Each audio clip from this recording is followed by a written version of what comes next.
Jessamine County Public Library and the Nature Reliance School present Vital Survival, a 12-part series that will cover the essential knowledge and skills you need to be prepared for disaster and emergency situations. Lesson 10 covers effective communication methods and strategies to use during emergencies. If you are interested in exploring this topic further, check out these resources available at JCPL. Stay tuned after the lesson to learn how you can be entered to win one of Craig Caudill's books.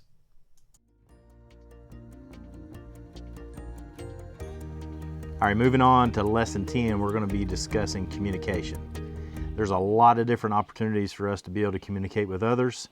What we want to do is look at one-way radios, two-way radios, and we actually want to take a look at interpersonal communication as well, so that we can get the information that we need from ourselves to others and the information that we need to receive from others to us. Now, the first radio that I want to talk about as far as communication use is a one-way radio. Now, this is just the typical radio station that you have in your vehicle. You might have a radio at your house or some variation of it. For those that are younger, this might be a foreign piece of equipment for you, but the way this works is that it has an antenna on it that receives AM and FM radio signals that are traveling through the air all over the place. It's rather easy to use. Now, the reason that I'm showing this one as far as survival and disaster readiness is because this one requires no external batteries. What I can do is I can utilize a crank system on this, and what this does is it cranks it up. Now, the beauty of this type of what's typically referred to as a disaster radio or survival radio, and this is a real basic form of it, is that crank it up and you can use it for a while, depending upon how long you crank it. The more you crank it, the longer you can use it. But the beauty of it is that with this antenna, for example, I can get NOAA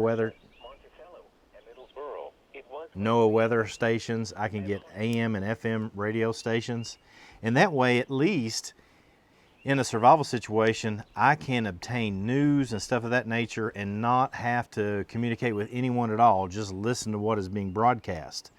Now, the reason for the crank is because if you're like me, and a lot of people are, I have a tough time reminding myself I need to put batteries in my survival supplies and stuff of that nature. So with a radio like this, I don't have to. Matter of fact, I've never put batteries in this, and I never will. Whenever I need to use it, I just crank it up. I have the ability to use a light on it. And this particular unit, AM, FM, and NOAA. Again, there's others out there. I don't have one with me today that you can plug in and utilize USB ports, crank up the battery itself to charge your phone. There's any number of different radios like this that are utilized and very effective in this means. Now, the next style radio that I want to talk about is your basic two-way radio, and obviously I've got several here that have different shapes and forms and functions and things that you can attach to them, antennas and microphones and all sorts of things. The main thing I want you to get out of understanding two-way radios is this is beautiful because I can transmit information out, and then I can also receive information from other people. That seems like a real simple thing and very obvious, but when cell phone towers are down and no cell phone technology is allowed, then this is going to be one of the best pieces of equipment that you could possibly have in your disaster kit. Here's some things you need to keep in mind as it is related to two-way radios if you're not used to utilizing them. First thing is that when you pick up a package, it's probably going to say that they go for 5 to 20 miles. That's not going to happen, especially in a place where there's any hills, there's buildings and stuff of that nature. They do not work really well even coming out of a house. You may have to get outside and get your best line of sight that you possibly can. That is important because when you see that, hey, these radios can transmit up to 20 miles, then you think they can. I've never seen any other than ham radios that can do anything remotely close to that. So keep that in mind. It's going to be very dependent upon your location and how far they can transmit. If you're going to have these in your survival supplies, as I've already mentioned, make sure you have battery backups and store them right with the radio. And the reason I say that is because these are notorious for when you pull them out of your kit not being able to be utilized. So get the ones that have two things in them: rechargeable batteries so that you can keep them charged and ready to go at any time. That's what a system like this right here is for. You can keep the radio sitting directly down into the charging system, and they can stay right on a kitchen counter or wherever you want to keep your survival supplies. And then that way, when you pull them off and you're ready to go, they are ready to go. What I also like to do in my survival kit is have radios like this that not only have a rechargeable battery in them, but can also work on AA's or AAA's or whatever they might utilize. That way I have a backup system to being able to have battery and power to utilize them effectively. As far as safety is concerned and security, this one might be a little bit out there for you, but consider this. Anytime you use a radio, a two-way radio in this manner, it's very easy for other people to monitor your communication. Now, that's not a problem in a survival situation where you're wanting to bring attention to yourself. You may want to get saved, like you take a radio with you on a hiking trip. I'm a big fan, and I tell our students that a radio that is tuned to the same frequency as the local search and rescue team is an incredible piece of equipment if you need it. However, in an urban setting where you're broadcasting out to somebody, hey, we've got all kinds of supplies over here, then you bring unwarranted attention to yourself. And you need to be prepared to handle the security of that. Or if you do want to share supplies with other people, be prepared, because they're probably going to come and either try to get some of your supplies or take some of your supplies from you. So monitoring your radio communication is something you need to be aware of. Now, the next thing I want to talk about is ham radios. We've talked about them briefly, but I've got 2 or 3 here just in pieces and parts just to show you that there's all kinds of things that make ham radios a superior radio choice. Here's the problem with that. To be able to operate legally a ham radio, you need to get a license to do that. It's very inexpensive. You have to study for a test. The test can be cumbersome, but it's well worth every amount of effort and time and money that you invest into getting your ham radio license. You know, I've mentioned before in one of the other lessons, but it's worthy of repeating. When the fires happened in the Pigeon Forge, Gatlinburg area a few years ago, it was incredible what ham radio operators were able to do to get first responders out to save people that were in the backcountry. Literally save their lives only because they had ham radios and could communicate in that particular situation. The way ham radios work is that, number one, they have more power. And so when you transmit and receive, you can get information from farther distances. They too have issue with hills and buildings and stuff of that nature, but because they have so much power, they're going to be able to go farther distances. For example, in a cityscape, it seems odd if you've never studied this, but you can actually bounce the signal off of one building and go completely on the other side and utilize basically that bounce of frequency off of buildings, sometimes even cliff lines in a natural area. Now, that takes some understanding, and that's one of the things that you study when you study for the test for a ham radio. So it's a really useful skill set to be able to have, and an incredibly piece of equipment. The reason I say that is because you can not only monitor your typical radio signals, but you also have frequencies that only ham radios can access.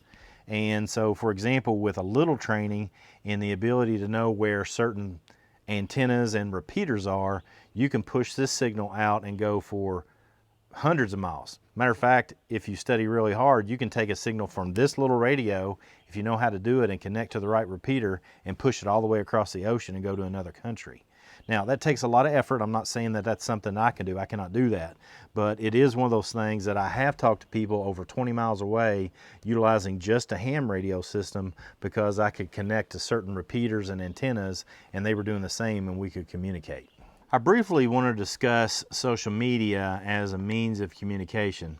As I record this video, we are in the middle of the riots of the summer of 2020. And I want to tell you one way that you can utilize social media. There's several different ways you can use social media for messaging. Obviously, you can just send messages, you can monitor what your friends are doing, and you can see a snapshot of different areas. Now let's think about the particular app referred to as Snapchat. This is a fantastic resource that it's the last thing I need is another social media platform that I have to keep up with, but I have a Snapchat, and here's one of the benefits from it. Let's say, for example, that I want to look at a cityscape in Louisville, Kentucky. I'm here from Kentucky. We have riots that are going on in Louisville. And let's say that I want to look at a cross-section of this street versus this street. I can go to Snapchat, look at the map of that area, and then it'll show the videos that are being taken of that particular location. And so I don't have to go there. I don't have to rely on news media to get information about that particular situation. I can literally, in almost real time, go to that location and see what's happening. So that is an incredibly valuable thing when it comes to disaster readiness. For example, in the middle of these riots, if I have to I have to fly for work. I have to go take care of some family because they live 10 states away and I have to go to the airport. I can look at, for example, Snapchat, see what sort of activity is going on in that particular area, and that way it'll give me some intelligence, literally some open source intelligence to tell me what's going on and help me stay more safe. The last thing I want to refer to is an acronym called PACE, and it's utilized widely in disaster readiness, emergency, survival, and stuff of that nature. We're going to apply it to communications here today. What PACE represents is a way to understand the different levels of communication that you and your group, whether that group is people that you just simply care about, that you work with, or your family. It is a primary means of communication, an alternate, a contingency, and then an emergency. Okay, so the primary means of communication typically is a cell phone. You have a cell phone, that's what most people utilize to communicate effectively with those that they care about. You have an alternate. Oftentimes that will be even a computer or some of that nature that has social media on it, so you can go back and forth on that particular social media platform.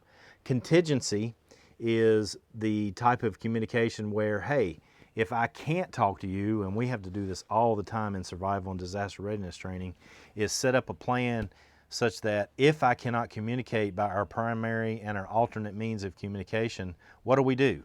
We could be sending emails. We could have a message board where we put messages out and people can come to that message board when they have time. And then last but not least, we would be considering emergency. And that's where, in my opinion, something like a radio comes in perfect use, in that you don't necessarily talk on a radio. I don't know that I'm ever going to talk to my family on a radio just for the fun of it.